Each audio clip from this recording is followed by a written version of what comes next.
얼마 전에 어느 성도님께서 무명으로 헌금을 하셨습니다. 그리고 그 봉투에 이러한 글을 남기셨습니다. 주님, 감사합니다. 오늘 목사님과 전도사님께서 신방을 하시거든요.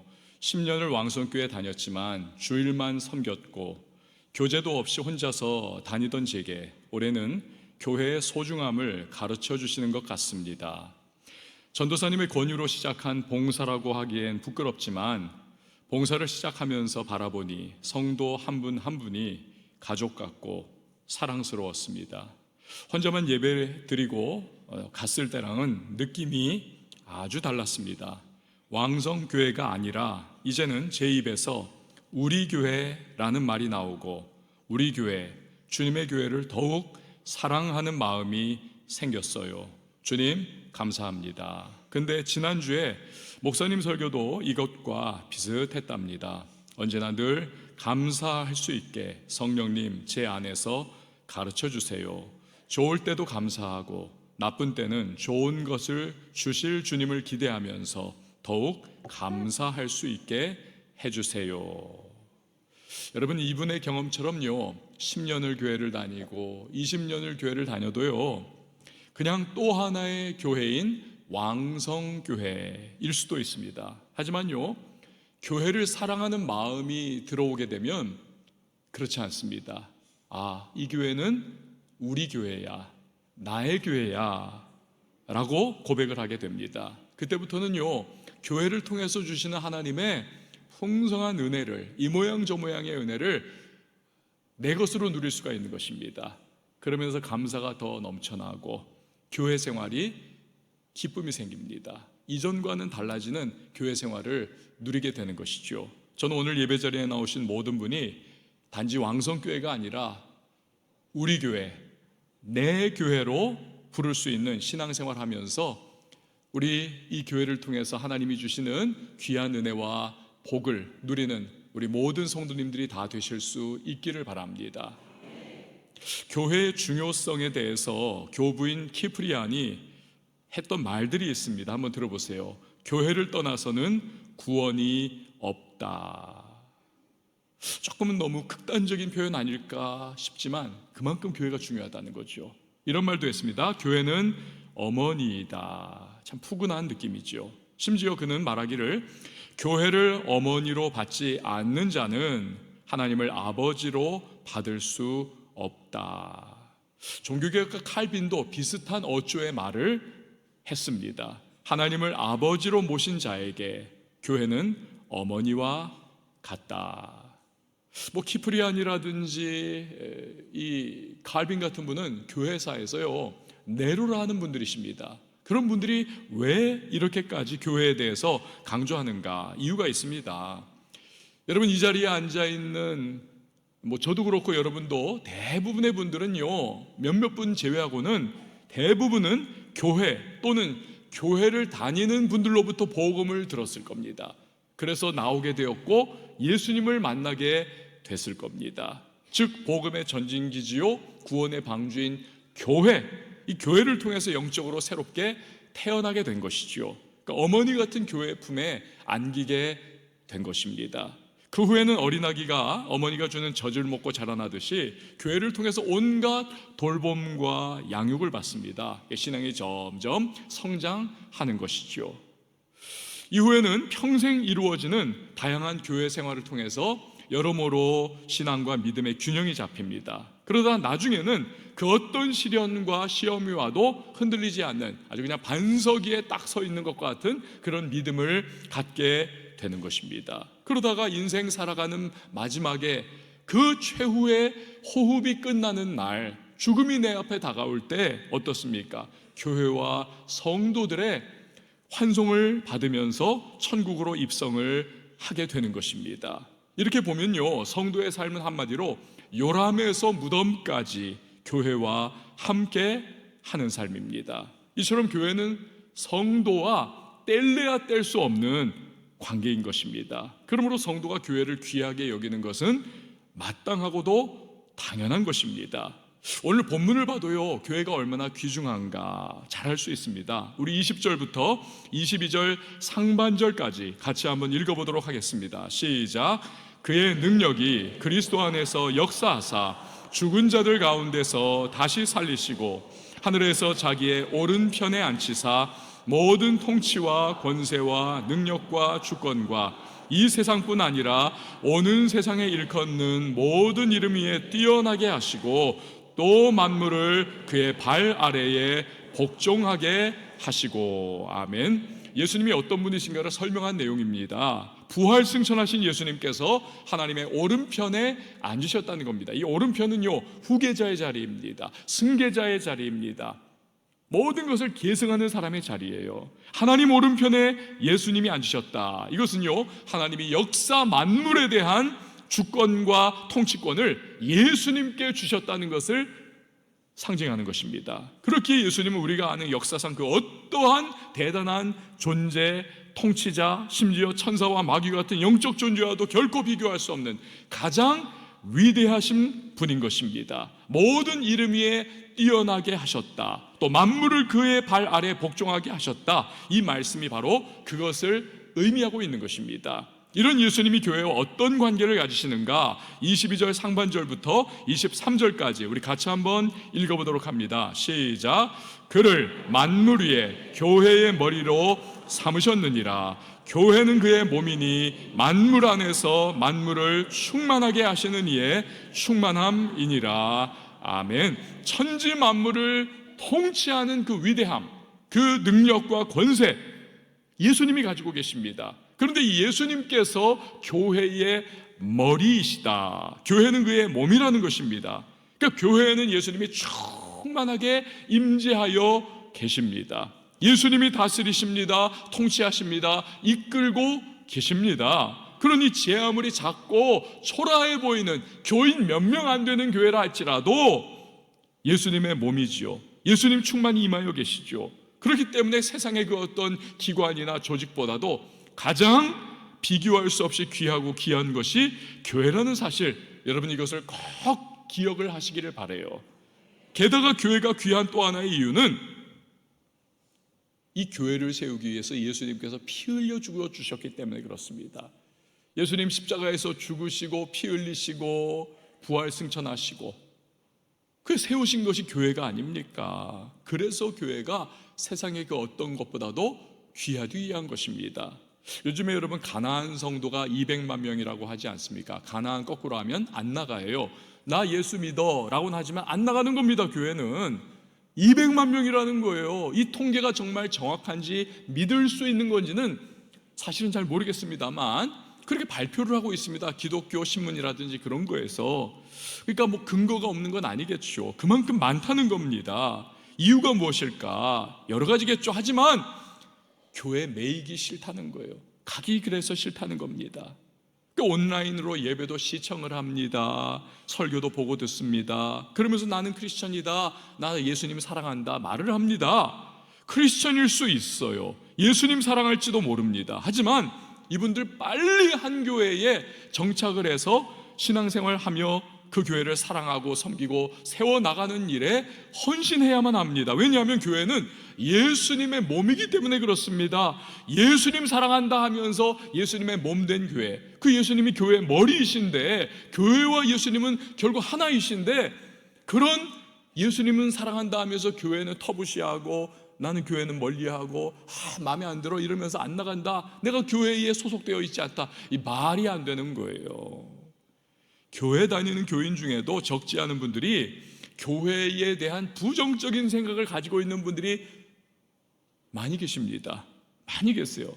교회가 썩었다, 교회 안에 인간 같지 않은 인간들이 많다, 하여튼 뭐 교회 돌아가는 꼴이 말이 아니다, 이런저런 이유들을 댑니다. 정확하게 본 겁니다. 정확하게 본 거예요. 교회 안에 인간 같지 않은 인간들 많습니다. 이거 지금 길려나 목사 무슨 말 하는 거야? 끝까지 들으셔야 돼요. 한국말은 교회가 부족하고 연약한 모습을 보일 때가 종종 있습니다. 교인들이 수준 미달로 보이는 경우도 적지 않아 있습니다. 그렇지만 그것은요, 교회라는 것은 건물이 아니라 사람들의 모임이다. 다시 말해서 죄인이지만 예수 그리스도의 십자가의 은혜로 구원받은 죄인의 이 사람들의 모임이라는 것을 지금 간구하고 있기 때문에 그런 말을 하는 겁니다. 여러분, 어찌 보면요, 교회가 엉성하고 부조리가 있기도 하고 연약하고 부족한 모습이 나타나는 것이 필연적인 모습입니다. 왜? 사람들의 모임이기 때문에. 비록 구원은 받았지만 연약하고 부족하고 인간 냄새 나고 삐뚤삐뚤한 그 성품을 아직도 가지고 있는 존재들의 모임이기 때문에 연약함과 부족함이 나타날 수밖에 없는 것이 어찌 보면 교회인 것입니다. 물론 점점 거룩해져가는 성화의 과정을 거쳐야죠. 하지만 그 과정이 어디 간단하던가요? 거룩해져야지 뿅 하면서 거룩해지나요? 그렇지 않습니다. 때로는요, 마음은 원이지만요, 육신 약해가지고 넘어집니다. 조금 괜찮아지는 것 같다가 또다시 시험받아서 푹 쓰러지기도 하고, 조금 거룩해지고 변화받아 크리스천다운 모습을 나타내 보이는 것 같다가도 한순간 뒤돌아보면 또다시 저 원위치에 가가지고는 나는 안 돼, 역시 안 되나 봐 이러면서 막 자기 자신을 자책하는 모습도 정말 비일비재하게 보입니다. 괜찮아지는가 싶으면 또다시 주저앉고 또다시 넘어지고, 이런 지난한 과정을 계속 겪어가면서 그러나 조금씩 나중에 보면 우상향에 가는 것입니다. 조금씩 변화해 가는 겁니다. 근데요, 신비로운 것은 이렇게 불완전하고 이렇게 연약해 보이는 교회를 통해서도 우리 예수님은 일하시고 계시고 역사하고 계신다는 점입니다. 여러분 보십시오. 이 불완전하고 부족한 연약한 교회를 통해서 전도가 이루어집니다. 전도가 이루어져요. 그래서 그 부족하고 연약한 교회의 전도를 받고 교회에 나오시는 분들이 오늘날도 많습니다. 우리 교회도 그런 분들이 많이 계세요. 교회에 부족하고 연약하지만 봉사와 섬김이 이루어져서 그 봉사와 섬김으로 혜택을 받고 구제를 받고 예수님의 사랑을 경험하시는 분들이 적지 않이 계십니다. 신앙의 교육이 이 부족하고 불완전한 연약한 교회에서 이루어져서 다음 세대가 예수님 알게 되고 신앙의 교육을 받습니다. 이 부족하고 연약한 교회를 통해서 선교가 이루어져서 오늘날도 많은 선교사님들이 전 세계에 나가 복음 증거하며 그 민족을 책임지고 그 지역을 주께로 이끌어가는 일들을 감당을 하고 있지 않습니까? 이처럼 주님은 완전한 교회를 통해서 일하시는 것이 아니라 불완전하고 연약한 교회이지만 이러한 교회를 통해서 일하고 계신다는 사실, 우리는 이걸 놓치지 말아야 하는 것입니다. 여러분, 교회가 없다, 교회가 없어진다, 어떤 일이 일어날까요? Out of sight, out of mind라고 하는 말이 있지 않습니까? 눈에서 멀어지면 마음에서도 멀어지는 거예요. 그렇지 않습니까?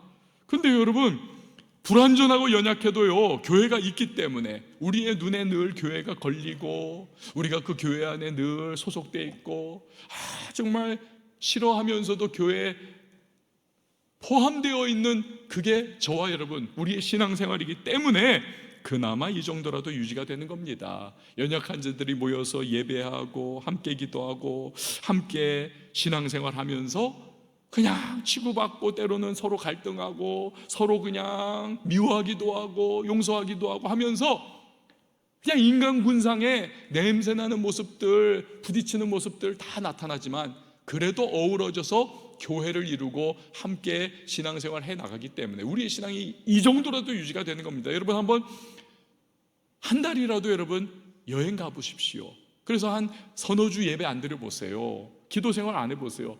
당장 내가 진짜 예수 믿나?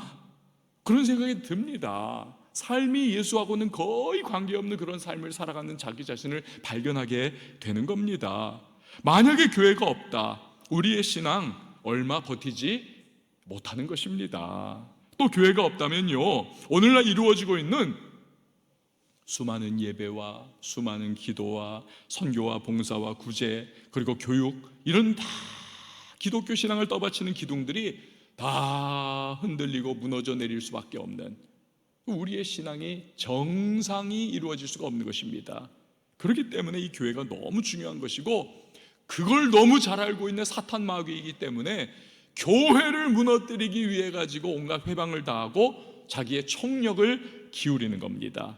마귀가 쓰는 여러 가지 방법이 있어요. 그 중에 하나가 대표적으로 세속화입니다. 교회로 하여금 말씀을 떠나서 세상의 논리와 세상의 이론을 따라가도록 그렇게 만들어버리는 것입니다. 여러분, 우리들 교인들은요, 교회 생활을 하고 있지만 동시에 이 땅을 살아갑니다.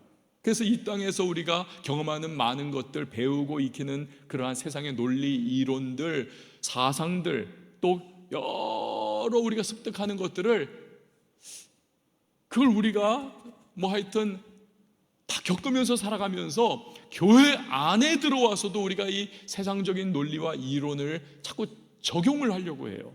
대입을 하고 교회를 그렇게 만들어 가려고 하는 이 세속화의 작업이 자꾸 일어나는 겁니다. 이 역기능적인 현실이에요.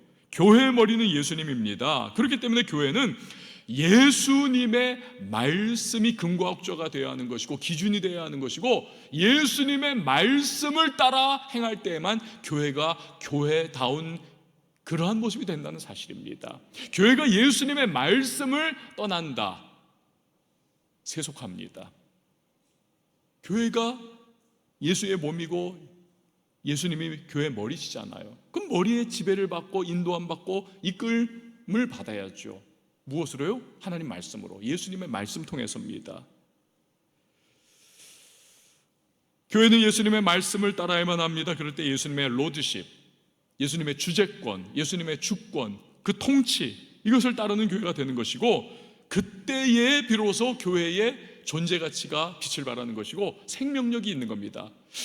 말씀이라고 하는 기준을 벗어나버린 교회, 세속화가 돼버린 교회는요, 예수님에 대한 로드십, 그분의 주재권과 주권을 인정하지 않는 꼴이 되는 겁니다.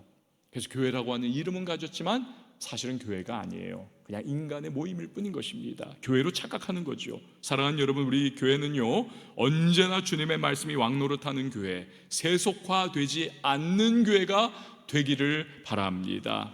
이 시대의 사조들이 또 교회를 회방하고 무너뜨리는 마귀의 도구가 되기도 해요. 그중 하나가 동성애입니다. 어떤 분들은 생각해요, 동성애는 동성애일 뿐이지 이게 왜 교회를 무너뜨리는 마귀의 무기가 되는가? 여러분, 이번에 파리 올림픽을 한번 보십시오. 올림픽 개막식이라고 하는 것은요, 그냥 단지 쇼가 아닙니다. 그 국가의 주최국의 국가 정체성을 그대로 보여주는 겁니다. 그런데 거기에서 여러분 어떤 일이 일어났습니까? 레오나르도 다빈치의 그 최후의 만찬, 이것을 패러디해가지고 동성애자들이 마치 예수님 자리 딱 앉아있는 것 같고, 저 뚱뚱한 여자분이, 그리고 그 옆에 있는 사람들, 동성애자들이 다 제자들과 같은 그런 모습으로 이 최후의 만찬, 예수님의 유월절 만찬을 패러디를 했지 않습니까? 이게 천부당 만부당 가당키는 한 일인가요? 기독교를 완전히 희화화하고 아주 그냥 우스갯거리로 만들려고 하는 그러한 모양새. 그게 막 전 세계에서 막 비난이 쏟아지고 비판이 쏟아지고, 프랑스인들도 우리 너무 부끄럽다 막 이렇게 나오니까 이 예술 감독이 뭐라고 말을 했습니까? 궁색한 변명을 했잖아요. 이거 예술일 뿐이고 예술은 표현의 자유가 있는 거 아닙니까? 얼마나 누추한, 사실은 변명도 아닌 변명을 하고 있는 거죠. 그래서 제가 저걸 보면서요, 이 프랑스는 영적으로는 끝장이 나버렸구나. 그냥 개인이 그런 것도 아니고 어떤 단체가 그런 것도 아니고, 이거 국가에서 주최하는 올림픽 개최식, 그냥 이 모든 전 세계가 다 보는 저거에서 저런 식으로 해버린 거 보니까 이 프랑스는 이 하나님을 대적하는 교만과 완악함이 극에 달했구나. 저게 프랑스를 망하게 하겠구나, 이 생각을 하게 됩니다. 왜 동성애 표현을 하필이면 기독교 신앙을 비웃고 대적하는 모습으로 그렇게 했는가? 왜냐하면요, 이거 좀 오해하지 말고 들으셔야 돼요. 그 배후에 사단 마귀의 역사가 있기 때문에 그렇습니다. 성경이 말씀하는 한 남자와 한 여자를 통한 결합, 결혼을 통해서요, 그래서 하나님이 세우신 창조의 질서가 운영이 되는 겁니다. 자녀가 태어나는 것이고, 그래야 여러분 이 세상이 운영이 되죠. 유지가 되고 영유가 됩니다. 그럼 동성애는 자녀 출산도 되지 않고 뭐 입양을 한다지만 그 입양은 어디서 나오는 거예요? 정상적으로 결혼하고 남녀의 결합을 통해서 태어난 아이들 아닙니까? 그런 거죠. 근데 이 창조 질서를 동성애를 통해서 이 사탄 마귀가 사람들을 조종해 가면서 창조 질서를 무너뜨려 가고 있는 거죠. 그러다 보니까 동성애는 필연적으로 기독교 신앙과 부딪힐 수밖에 없습니다. 게다가 이게 더 무서운 게 뭐냐면 공산주의라든지 사회주의 사상에 물들어 있는 사람들이 기독교 신앙을 적으로 간주하지 않습니까? 근데 이 기독교를 공격하는 좋은 도구가 뭡니까? 동성애자들의 인권입니다. 인권. 왜 기독교는 동성애자를 증오하고 동성애자들의 인권을 인정하지 않느냐는 거예요. 그러면서 기독교를 공격합니다. 그 공산주의자들이라든지 사회주의자들이 이 동성애자들을 굉장히 자기네 편으로 적극적으로 끌어들이는 그러한 작업을 합니다. 그러니까 이용하는 거죠, 사실은. 이용을 하는 거예요. 여러분, 우리는 동성애는 죄라고 분명하게 말을 합니다. 왜냐하면 성경이 그렇게 우리에게 규정을 하기 때문에. 그러나 우리는 동성애자를 증오하지는 않습니다. 우리는 동성애자들도 예수 믿고 구원받고 그들의 동성애의 죄를 회개하고 나와서 하나님의 영광스러운 자녀의 모습을 회복하고 그래서 영원한 생명을 얻게 되고 천국의 백성이 되는 그것을 우리는 기도하고 바라고 기도하고 있는 것입니다. 그런데 자꾸 기독교를 반인권적이다, 반사랑이다 세력으로 몰고 가는 거죠. 그 뒤에는 이 참 불쌍한 동성애자들을 자꾸 통해 가지고 교회를 파괴하려고 하는 사탄 마귀의 역사가 뒤에 이렇게 숨어 있는 거지요. 동성애자들도 자꾸 거기에 이용을 당하는 거죠. 이용을 당하는 거예요. 근데 기독교인들도 사실은 회개해야 될 일이 많아요. 이 부분에서. 왜냐하면 동성애는 반대한다 하면서도 선거 때만 되면 이 동성애 합법화를 조장하는 법을 발의한다든지 차별금지법, 이 차별금지법은 진짜 차별이 아닙니다. 동성애자들이 거의 막 독재할 수 있는 그러한 법을 만들어 버리는 거예요.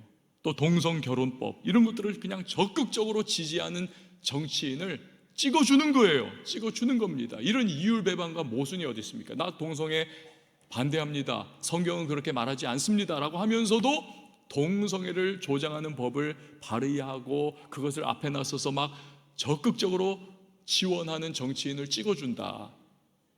말이 안 되는 이율배반인 것이죠. 회개해야 해요. 하나님께서 반드시 그 부분들을 다루고 가실 것입니다. 교회를 무너뜨리려는 사탄 마귀의 시도는 이단이나 교회를 공격하는 정치 세력 등의 모습으로도 나타납니다. 그리고 또 하나의 형태가 교회에 대한 부정적인 말과 가십들, 수근거리고 수근거리는 것들, 이걸 통해서 나타납니다. 그러니까 이렇게 여러분 규정할 수 있습니다. 교회는 하나님의 말씀으로 세워지지만 사람의 말을 통하여 무너진다. 자꾸 수근거리고 가십을 퍼뜨리고 자꾸 웅성웅성거리고 수근수근거리는 것, 이걸 통해 가지고 교회가 혼란에 빠지고 분열이 일어나고 교회가 붕괴하는 거지요. 잠언에서 말하지 않습니까? 말장이의 말은 별식과 같아가지고 뱃속 깊은 데로 내려간다고. 그래? 그러면서 귀에 쏙쏙 들어오는 거예요. 그 이상한 가십들, 수근거리는 말들, 부정적 말들은. 그런데요, 파급력이 어마어마하면서 동시에 동조 현상을 일으킵니다. 그래? 이것이 그래서 그렇구나 라고 그렇게 바뀌는 것입니다. 어느새 거기에 동조하게 되는 겁니다. 그 가십과 부정적 말이 진짜처럼 돼버리는 거죠. 이단이 이걸 굉장히 잘 활용하지 않습니까? 그래서 교회에 대한 부정적인 말을 자꾸 퍼뜨리고 자꾸 그냥 말들을 자꾸 음습하게 퍼날릅니다. 확대 재생산해버리고. 여러분 자꾸 주변에서 교회에 대해서 부정적인 말을 하고 자꾸 뭔가 하여튼 믿음을 일으켜 세우는 말 대신에 믿음을 혼란에 빠뜨리고 자꾸 흔들거리게 만들고 교회를 멀리하게 만들고 자꾸 신앙을 깔아지게 만드는 말을 하는 분이 있으면 그 배경이 무엇일까? 그 영적인 배후가 무엇일까? 이걸 자꾸 여러분이 민감하게 보셔야 해요. 거기 자꾸 그래? 이러면서 끌려가는 것이 아니라, 그러면서 이 사람들이 나중에는 무슨 말 합니까? 여기는 참된 교회가 아니야. 저쪽에 가면 진짜 교회가 있어. 그렇게 영혼을 노략질하는 겁니다. 문제는요, 믿음이 없거나 기도도 별로 하지 않고 혹은 믿음이 변질된 소수의 사람이 부정적인 말을 퍼뜨리는 걸 보고 들으면서도 다수의 정상적이고 기도를 하고 진실되고 믿음 좋은 분들은 그냥 듣고만 있다는 것이 문제입니다. 그게 문제예요. 또 그래서는 안 되는 겁니다. 그런 말을 누군가가 하고 그런 말을 자꾸 하려고 하면 그러서는 안 되는 거예요. 그런 말 해서는 안 됩니다. 하지 마세요. 딱 잘라야만 하는 겁니다. 그래야 그 말을 들은 믿음 약한 분들이 흔들리질 않아요. 시험에 빠지지 않습니다. 성경 지식도 교회에 대한 교회론도 제대로 잘 갖추지 못한 분들이 그 부정적이고 가십이 가득 담겨있는 말을 들으면서 믿음이 제대로 생겨나지 못하고 파손해버리고 흔들리는 일을 미연에 방지를 할 줄 알아야 되는 것입니다. 그리고 나서 기도해야 하는 겁니다. 중국의 유명한 교회 지도자 워치만이라고 하는 분이 꿈을 꿨죠. 제가 이거 설교 시간에 몇 번 말씀드린 적이 있습니다. 황하강에서 이분이 나룻배를 타고 가고 있습니다. 그런데요, 쫙 가는데 그 강물에 휩쓸려서 내려가고 있는데 저기에 보니까 큰 바위가 저기에 황하강 한 가운데 딱 돌출되어 있는 겁니다. 이대로 가면요, 저기 부딪혀가지고 이 나룻배가 산산조각이 날 수밖에 없습니다. 그가 막 그냥 벗어나 보려고 아무리 노를 져도요, 이 강물에 휩쓸려 계속 가는 겁니다. 큰일 났다, 큰일 났다. 도저히 안 되는 상황에 있어서 그제서야 하나님 앞에 매달려 막 꿈속에서 기도를 했다는 거. 하나님 살려주세요, 도와주세요. 근데 어느 순간 부딪히기 전에 갑자기 황하강에 강물이 확 수위가 높아지더니 그 바위를 확 덮어버리더라는 겁니다. 그래서 이 나룻배가 무사히 바위 위를 싹 스쳐서 지나가게 되더라는 거죠. 이 워치만이가 꿈에서 깨가지고는 깨달았습니다. 그렇구나. 인생 사는 동안 내내, 신앙생활하는 내내 시련이 다가오고 문제의 큰 바위 덩어리들이 내 앞에 있지만 하나님의 은혜의 강물이 내 삶에 가득 채워지면 다 극복하고 승리할 수가 있는 것이구나. 여러분, 그렇습니다. 교회를 위해서 기도해 주셔야 해요. 기도할 때 주님의 은혜의 강물이 교회에 가득 채워집니다. 그래서 문제거리가 되지 않고 시험거리가 되지 않을 수가 있는 것입니다. 은혜의 강수가 그냥 아주 여름 가물처럼 바짝 말라버리면요, 여러분 냇가 다 말라 비틀어져 보십시오. 그 밑에 그냥 지저분한 오물덩어리들이 있지요. 그냥 말라 죽어버린 나무 그냥 있지요. 거기에 막 비닐봉지들 더럽게 막 널려 있지요. 배를 뒤집고 죽어있는 물고기들도 있지요. 얼마나 지저분합니까? 은혜의 강수가 말라버리면 교회가 그렇게 됩니다. 인간군상의 죄된 모습들이 그냥 버글버글하게 나타나면서 갈등하고 이전투구하고 그냥 막 분열하고 치고받고 싸우고 난리법석이 나고 교회가 깨지고, 그러나 은혜의 강수가 덮어버리면, 그러면 여러분 그 모든 것들을 다 교회는요 다 덮어버리고 주님이 정말 이끌어 가시는 대로 할렐루야 하면서 나아갈 수가 있는 것. 그래서 여러분 교회는 기도해야 하는 것입니다. 예수님께서도 말씀하시지 않으셨습니까? 교회에 대해서 예수님이 여러 말을 하실 수 있었지만 대표적으로 예수님이 하신 말씀이 뭡니까? 내 집은 기도하는 집이다. 여러분, 우리 교회가요 기도의 7천 용사가 아름답게 세워지는 교회가 될 수 있기를 축원을 드립니다. 그러면 은혜의 강수가 가득 차게 되고 문제가 아닌 거예요. 여러분, 목회자를 위해서도 기도해 주셔야 합니다. 주님의 몸된 교회를 지도하라고 세워주신 목회자가 잘못된 신학 사상에 물들어 버리면 교회 전체가 그렇게 나갈 수밖에 없는 것입니다. 예를 들어서 똑같은 성경을 봐요. 분명히 하나님께서 명백하게 동성애는 죄고 회개하고 벗어나야 한다, 창조 질서를 따라 살아야 한다라고 기록을 다 해놓으셨는데, 이게 성경의 맥락이고 또 모든 말씀에 다 그게 포함이 되어 있는데, 아니 동성애 신학을 가진 사람들은요, 우리랑 똑같은 성경을 보면서 이게 동성애를 지지하는 구절이다, 이게 동성애에 대한 찬송 구절이다, 말도 안 되는 어불성설을 자꾸 궤변을 들어놓습니다. 왜 그렇습니까? 신학이 잘못됐어요. 이 신학은 색안경과 같습니다. 성경을 볼 때도, 온 세상을 바라볼 때도, 인간을 바라볼 때도, 하나님을 바라볼 때조차까지도 자기 신학 사상이라고 하는 색깔대로 바라보는 겁니다. 그러니까 잘못된 신학 사상을 가지면 교회가 망가집니다. 자유주의 신학과 같은 거 보면 여러분, 성경에 나오는 기적들은 다 그냥 하나의 개념이에요. 개념. 그냥 도덕적으로 살라고 그렇게 하나의 그냥 예화로 든 거야, 뭐 이런 식으로 나오는 겁니다. 말이 안 되는 거예요. 여러분, 그래서 저도 그렇고 우리 교육자들도 그렇고 다 인간이기 때문에 이 신학 사상이 변질될 수 있어요. 그 여러분들이 기도 많이 해주셔서 저나 우리 교육자들의 신학 사상이 늘 하나님의 바른 말씀 위에 서서 성경을 제대로 이해하고 해석하고 그것을 설교하고 가르치고 교회를 그렇게 이끌어갈 수 있는 우리 목회자들, 바른 신학 사상의 목회자들이 될 수 있기를 여러분 기도해 주시기를 부탁을 드립니다. 목회자의 목회관과 목회 윤리가 잘못되지를 않기 위해서도 여러분 기도해 주셔야 합니다. 이 목회는요, 마치 장인이 한 땀 한 땀 떠가지고 멋진 옷을 만드는 것처럼 열심히 전도하면서 한 사람 한 사람을 구원의 길로 인도하고, 열심히 기도하면서 열심히 말씀을 전해서 교회를 목회를 해야 하는 겁니다.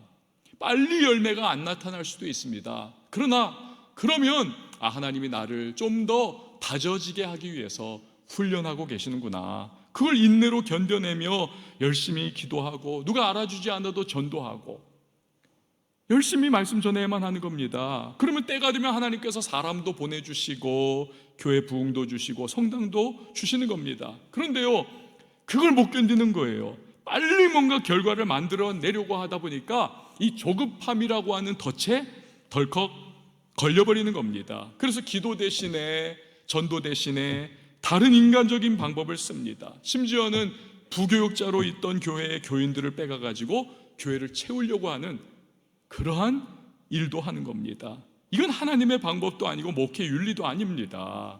부교육자 때는 철저하게 담임 목사의 목회를 돕는 때입니다. 일단 부교육자 시기를 그만두고 나가면 그 교회나 그 교인들과의 인연은 끝난 거예요. 다른 목양지에서 새롭게 시작해야 하는 겁니다. 그래서 저는 지금까지 몇몇 교회에서 있었지만 그 부교육자 있던 교회를 일단 나오게 되면 단 한 번도 제가 먼저 그 교인들하고는 연락을 안 했어요. 지금까지 그건 철칙입니다. 왜?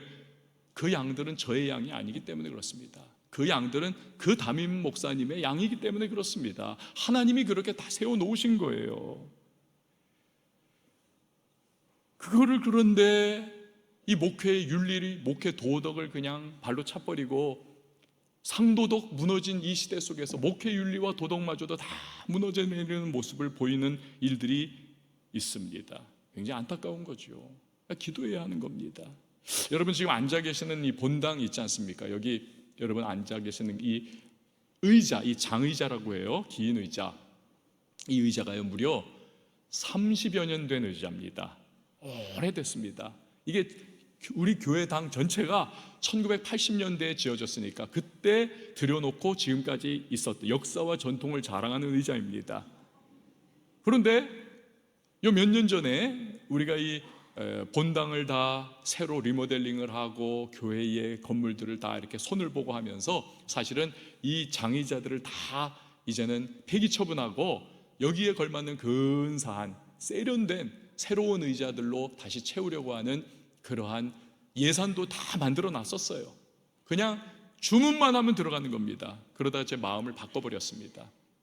낡고 좀 어둡고 군데군데 부서진 데도 있어서 다시 고치고 그냥 막 기우고 해놨던 이러한 허술한 의자지만 이 의자를 그냥 쓰자, 그렇게 마음을 먹었어요. 왜냐하면 지나간 30여 년 동안 이 의자에 여러분들이나 여러분들의 부모님들이나 할아버지 할머니들이나 돌아가신 많은 성도님들이 이곳에 앉아서 예배를 드리셨습니다. 여기서 밤새워 철야기도하며 교회를 위해 눈물로 하나님 앞에 간구했던 성도님들이 앉았던 자리입니다. 자기 몸 아파가지고 오늘 내일 합니다 그 소리 들으면서도 나 한 번이라도 예배 나와서 하나님께 나 예배하고 죽겠습니다. 그래서 여기 나와가지고 예배 드리고 그 다음에 집에 다시 가셔서 돌아가신 분들도 계세요. 자기는 정말 너무나 인생이 비참하지만 그래도 주의 몸된 교회를 생각하면서 여기 나와서 철야기도 하고 막 하나님 앞에 금식하면서 여기서 눈물로 기도했던 많은 성도님들도 계십니다.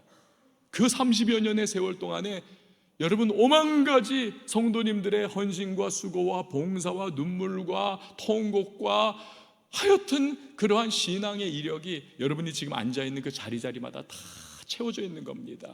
그걸 생각하니까 이 의자를 이걸 폐기 처분을 못 하겠더라고요. 그래서 지금 쓰고 있는 겁니다. 그렇다고 해서 앞으로도 제가 뭐 천년만년 그거 쓴다는 건 아니에요.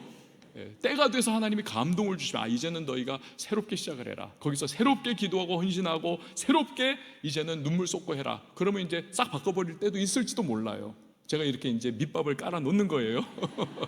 그때 오해하지 마시라고. 어쨌든 그래서 안 바꾼 겁니다. 여러분요, 왜 이야기를 했는가?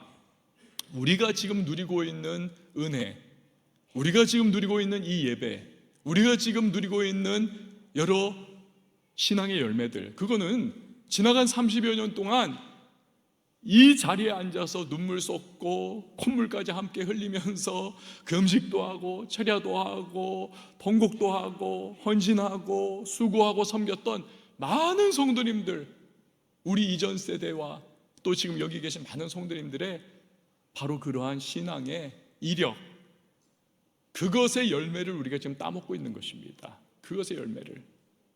여러분, 제가 확실히 믿는 것이 하나가 있습니다. 그것은 하나님은 교회를 사랑하고 헌신하고 주님의 몸된 교회를 세워나가기 위하여 고군분투하는 성도의 눈물의 기도를 반드시 기억해 주신다는 사실입니다. 그리고 갚아주세요. 시편 120편 6절 말씀 우리 같이 한번 읽어보도록 하겠습니다. 시작. 예루살렘을 위하여 평안을 구하라. 예루살렘을 사랑하는 자는 형통하리로다. 아멘. 예루살렘을 사랑하는 자는 형통한다. 여러분, 예루살렘이 귀한 것은요, 그 지형이 뭐 그냥 풍수학적으로 배산 임수에 너무 좋다 그런 것이라기 때문이 아닙니다. 예루살렘이 너무너무 귀한 것은 예루살렘에 하나님의 성전이 있기 때문에 그렇습니다. 하나님의 임재의 장소. 그래서 예루살렘을 위하여 평안을 구하라. 예루살렘을 사랑하는 자는 형통하리로다. 이 예루살렘을 사랑한다는 것은 하나님의 성전을 사랑하는 것을 의미하는 겁니다. 오늘날로 말하면 교회 사랑이에요. 교회 사랑하는 자는 하나님께서 은혜를 베풀어 주시고 복을 주신다라는 것입니다. 종종 어떤 분을 보면서 저분은 도대체 뭐 특별한 것도 없는데 왜 저렇게 복을 받나, 왜 저렇게 하나님이 특별한 은혜를 베풀어 주시는가 의아할 때가 있습니다. 그런데요, 이렇게 그분의 배경을 알게 되면 10중 8구는 바로 그겁니다. 이분은 지금 그 열매를 따먹고 있는 거예요. 조상이 뿌린 믿음의 헌신, 교회를 사랑했던 그 수고와 마음들, 그게 조부모님이든 그게 부모님이든 아니면 자기 자신일 수도 있어요. 그래서 그렇구나. 여러분, 근데 당연한 겁니다. 교회를 통해서 세상에 복음이 전파되어 수많은 영혼이 주께로 구원받아 돌아오는 역사 있지 않습니까? 교회를 통해 수많은 교인들의 믿음이 공고히 세워지고 믿음의 세계 안에서 생활하지 않습니까? 교회 예배를 통해서 주님이 높임 받으시고 영광 받으시지 않으십니까? 교회를 통해 인생이 무너진 사람들이 회복이 되지 않습니까? 교회를 통해서 헐벗고 굶주린 자들이 구제를 받고 예수님의 사랑을 경험하지 않습니까? 교회를 통해서 세상에 하나님의 영광을 볼 수 있지 않습니까? 그 외에도 교회를 통해 수많은 역사가 일어납니다. 그런데 이러한 주님의 몸된 교회를 위해서 헌신하고 섬기고 눈물로 기도를 드리고 충성하니까 주님이 그 후손에게 복을 주지 않을 수가 없는 것입니다. 사랑하는 여러분, 예수님은 머리이시고 교회는 그의 몸입니다. 그렇기 때문에 예수님을 사랑하는 성도라면 반드시 교회를 사랑하고 교회를 위하여 헌신하게 되어 있습니다. 교회를 어떻게 생각하고 어떻게 대하느냐가 내가 예수님을 어떻게 생각하고 대하느냐를 어찌 보면 그대로 반영해서 보여주는 것입니다. 교회를 귀하게 여기는 저와 여러분이 될 수 있기를 바랍니다. 온갖 잡다한 세상 논리와 이론을 교회에 끌어들이는 것이 아니라 주님의 말씀 앞에 순복하고, 그래서 우리 교회는 주님의 말씀이 왕노릇하고 머리이신 예수님이 이끌어 가시는 교회가 될 수 있기를 바랍니다. 교회 사랑을 통해 주님의 복이 그 신앙과 개인과 가정에 풍성히 흘러넘치는 저와 여러분 다 될 수 있기를 예수님의 이름으로 축원을 드립니다. 우리 시간에 함께 찬양할 텐데요, 성령이 도와주셔야만 합니다. 우리의 완악한 마음, 자기중심성, 이기심, 이거 다 극복하게 하시고 교회를 사랑하게 하시고 헌신하게 하시고, 그래서 하나님의 은혜와 축복의 길을 걸어가게 하는 것, 이게 성령이 도와주셔야만 합니다. 도전해오는 많은 세력들이 있습니다. 원수는 늘 교회를 무너뜨리고 성도의 삶을 짓밟아 버리려고 합니다. 그것도 극복하는 능력, 힘, 성령의 도우심입니다. 오늘 그 부분을 생각하시면서 우리 찬양 힘차게 박수로 찬양하도록 하겠습니다.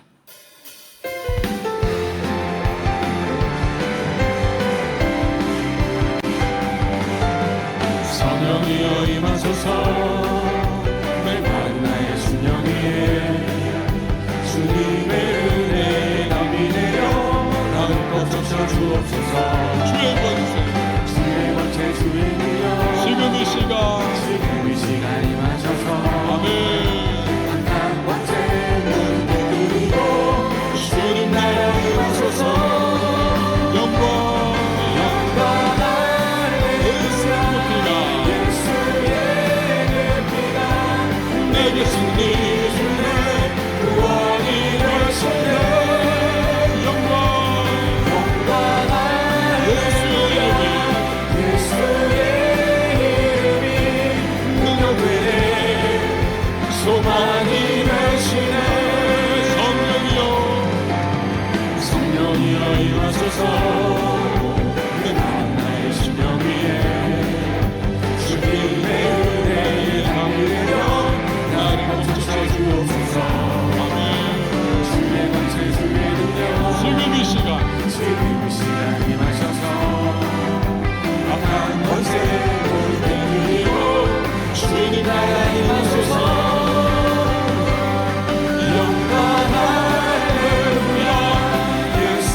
머리가 되시는 주님이십니다.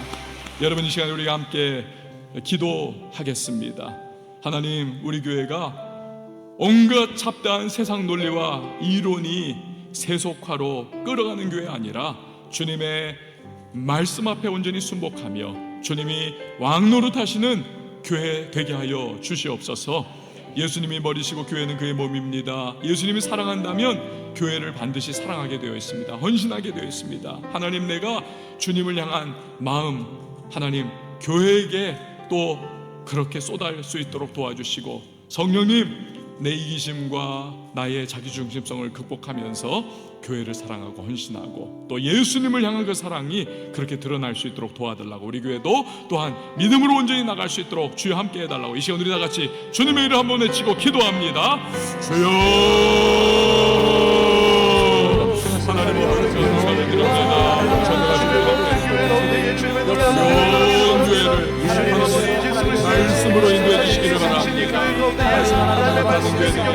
주시옵소서. 주여 아버지 세상의 일원을 우리 교회를 변질시키고 대소파의 길로 끌어내지 않게 하시옵소서. 하나님 날마다 주여 말씀에 능력을 주시옵소서. 성령의 붙들린 교회 되기를 원합니다. 말씀을 받는 교회 되기를 원합니다.